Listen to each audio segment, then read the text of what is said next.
Shalom, salam sehat.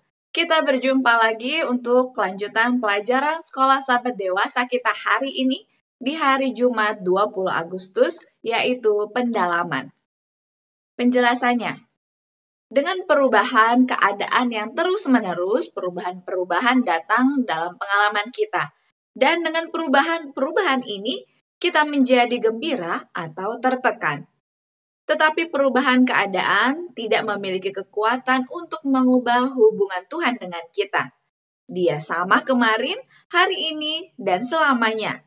Dan dia meminta kita untuk memiliki keyakinan yang tidak diragukan dalam kasih-Nya.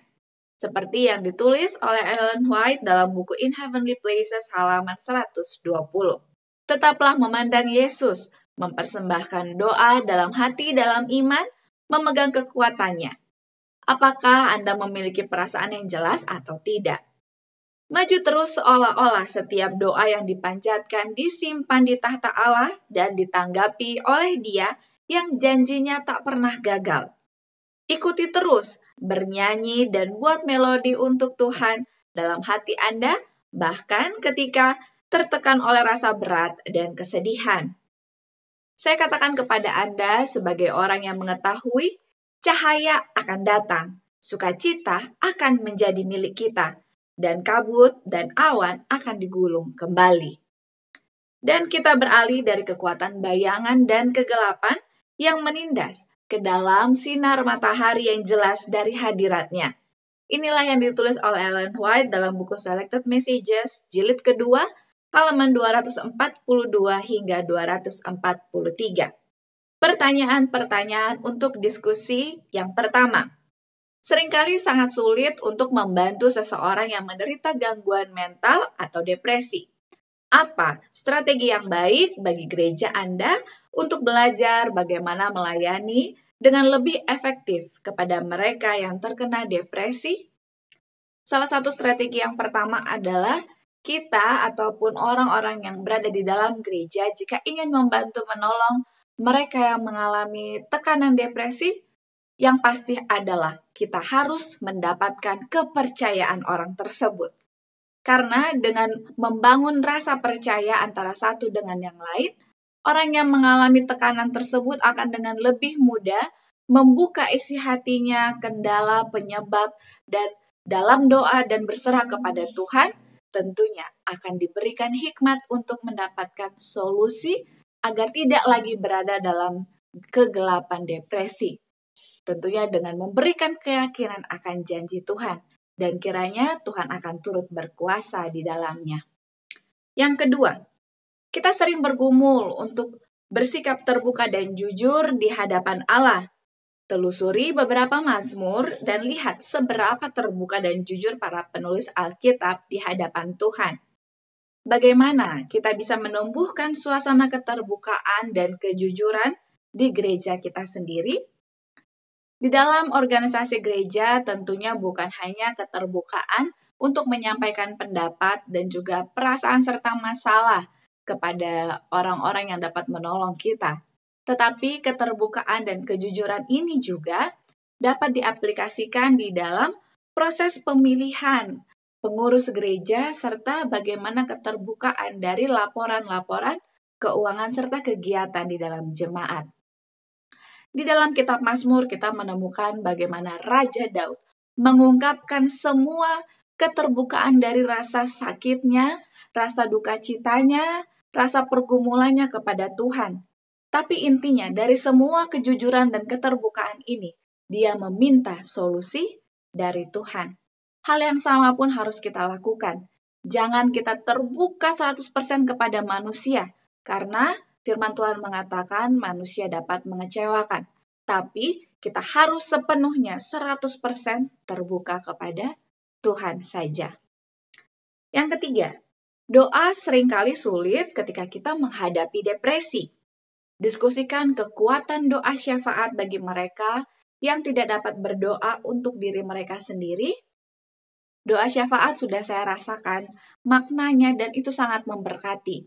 Ketika ada sahabat kita yang mengalami depresi dan sangat sulit untuk berdoa, kita dapat mendoakan mereka. Ataupun kita dapat mengajaknya, jika memang doa itu sulit, bagaimana dengan bernyanyi? Karena melalui lagu pujian juga, lirik-lirik dari kata-katanya dapat juga mengekspresikan isi hati kita. Banyak juga di antara kita yang sambil bernyanyi turut menderaikan air mata, karena itu mengena dengan peristiwa yang sementara kita lalui. Mari kita berikan opsi-opsi yang terbaik kepada mereka. Pertanyaan yang keempat, mengapa sangat penting bagi kita untuk mengingat bahwa iman bukanlah perasaan? Hanya karena kita depresi, putus asa, takut, dan khawatir, tidak berarti kita kurang beriman atau percaya kepada Tuhan. Itu hanya berarti bahwa untuk saat ini, kita sedang tertekan, putus asa, takut, dan khawatir. Seperti kita semua ada di beberapa titik atau yang lain. Bagaimana kita dapat belajar bahwa pada saat-saat seperti ini, menjangkau dalam iman adalah sangat penting. Tidak peduli betapa sulitnya kelihatannya.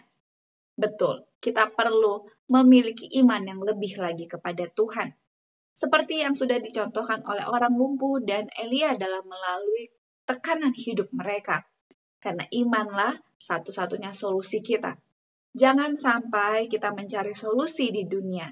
Seperti banyak juga berita yang menyebut saking depresi, banyak orang yang lari justru mencari penghiburan dan kedamaian dalam narkotika, dalam obat-obatan terlarang.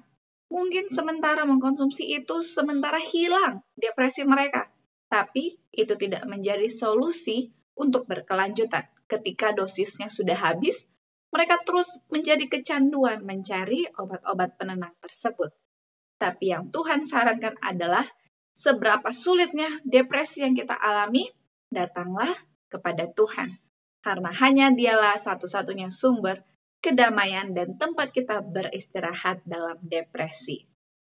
Yang terakhir, apa pengharapan besar yang dapat Anda ambil dari kisah si orang lumpuh? Terutama jika gaya hidup berdosa telah membawa penyakit dan penderitaan pada Anda. Tentunya pengharapan terbesar yang kita harapkan adalah kesembuhan total. Ya, memang ada dampak dari dosa yang harus kita tanggung. Tapi tentunya tidaklah manusia yang boleh menghakimi hal tersebut. Penghakiman adalah milik Tuhan.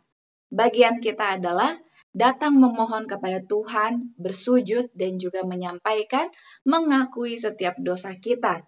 Sesuai firman Tuhan dalam 1 Yohanes 1 ayat 9. Jika kita mengaku dosa kita, maka Ia adalah setia dan adil. Adalah bagian Tuhan untuk menjawab pergumulan kita dalam kesesakan hidup kita. Kiranya sepanjang hari-hari perjalanan pelajaran yang sudah kita dalami, itu dapat menguatkan kita, agar kita boleh keluar dalam depresi kita, dan kita pun boleh mendapatkan kebebasan untuk beristirahat. Demikianlah pendalaman kita hari ini. Mari kita tutup di dalam doa. Kita berdoa. Bapa kami yang baik, yang paling mengerti isi hati kami. Kami mohon ya Tuhan untuk setiap pergumulan kami. Kami sudah dikuatkan dari hari demi hari untuk pelajaran sekolah Sabat. Kami semakin tahu bahwa Tuhan selalu menginginkan yang terbaik agar kami boleh lepas dan beristirahat dari tekanan depresi yang kami lalui. Sebagaimana orang lumpuh serta Elia mendapatkan kedamaian dari Tuhan, kami mohon biarlah kami pun boleh mendapatkan bagian kedamaian itu. Kami tahu ketika kami telah merasakan sukacita, kami harus membagikannya bersaksi kepada orang lain. Kiranya nama Tuhan selalu ditinggikan dalam setiap kehidupan dan perkataan kami. Inilah doa pengharapan kami. Di dalam nama Yesus kami memohon berkat ini. Amin. Terima kasih banyak. Mari kita lanjutkan pelajaran kita esok hari. Sampai jumpa. Tuhan memberkati. Amin.